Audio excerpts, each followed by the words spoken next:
Hello everyone, কেমন আছেন সবাই? পোড়া আলুর ভর্তা, পোড়া বেগুনের ভর্তা আমার অনেক বেশি মজা লাগে। কিন্তু কথা হচ্ছে, আমি যেহেতু দেশের বাইরে আছি আর আমার চুলাও ইলেকট্রিকের, তাই চাইলেও আমি এখন আর পোড়া ভর্তাগুলো খেতে পারি না।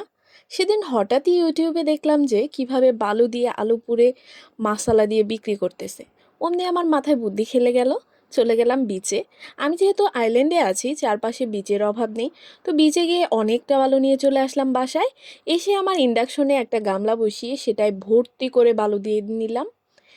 তারপর প্রথমে আমি বালুটাকে হাই হিট করে নিলাম যতক্ষণ না বালুটা ফুটতে থাকে। তারপর দিলাম আলু। বেশ অনেকটা সময় নিয়ে আস্তে আস্তে আমি আলুগুলোকে পুড়ে নিলাম। এরপর আর কি, বেশি করে মরিচ দিয়ে ঝালঝাল করে ভর্তা বানিয়ে অনেক দিন পর তৃপ্তি করে ভাত খেলাম। আমার মতো যাদের অবস্থা তারাও কিন্তু এটা ফলো করতে পারেন। আজ এক্সপেরিমেন্টালি ছিল। অন্য আরেকদিন এভাবে বেগুন পোড়া ভর্তাও বানাবো। এরকম ভিডিও পেতে সাথেই থাকুন। টাটা।